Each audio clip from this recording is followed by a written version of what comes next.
Hello and welcome to 6 Minute English, the show that brings you an interesting topic, authentic listening practice, and vocabulary to help you improve your language skills. I'm Rob. 私の名前は Neil です。And that means, my name's Neil. Ah, Neil, here's a question for you. Can you speak any languages, other than English, of course? I think you can. Un poco español. That means a little bit of Spanish. Yeah. Some Japanese, which I tried at the beginning, and also a little bit of Czech language. Dobrý den.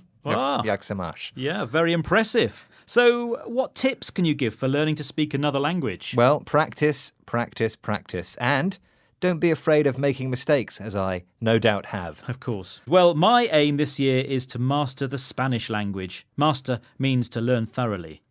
Muy bien. Well, you're not alone. A survey by the British Council found learning a language is a New Year's resolution for about 1 in 5 Britons in 2018. So learning Spanish is a good start, Rob. But do you know approximately how many languages there are in the world altogether? Are there A, 70, B, 700, or C, 7,000? Well, I know there are many, but surely not 7,000. So I'm going to say B, 700. But don't expect me to learn all of them. I won't, Rob, but I will give you the answer later. So, we all know learning another language is a good thing.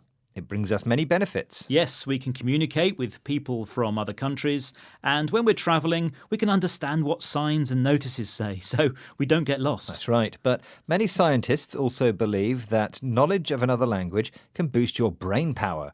A study of monolingual and bilingual speakers suggests speaking 2 languages can help slow down the brain's decline with age. All good reasons.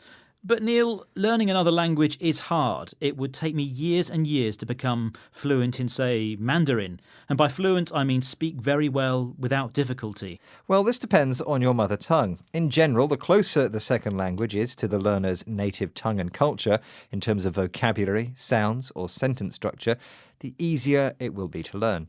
But whatever the language, there's so much vocabulary to learn. You know, thousands and thousands of words. Maybe not, Rob. Professor Stuart Webb, a linguist from the University of Western Ontario, may be able to help you. He spoke to BBC Radio 4's More or Less programme and explained that you don't need to do that. For language learners in a foreign language setting, so for example, if you were learning French in Britain or English in Japan, students may often really struggle to learn more than 2,000, 3,000 words after many years of study. So, for example, there was a study in Taiwan recently that showed that after 9 years of study, about half of the students had still failed to learn the most frequent 1,000 words. Now, they knew lower frequency words, but they hadn't mastered those most important words. So, Rob, don't waste your time trying to learn every single word. Professor Webb spoke there about research that showed students knew lower frequency words but weren't learning enough high frequency words. Right, and frequency here means the number of times something happens. So the important words to learn are the high frequency ones. And how many are there exactly? Here's Professor Stuart Webb again. For example, with English, I would suggest if you learn the 800 most frequent lemmas, which is a word and its inflections, that will account for about 75% of all of the English language. So that learning those 800 words first will provide the foundation for which you may be able to learn the lower frequency words.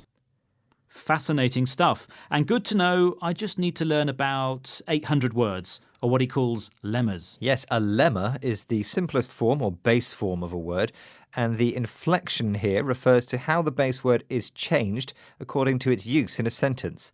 Knowing these things gives you a foundation. That's the basics from which your language learning will develop. Simple. Thank goodness I am learning just one new language.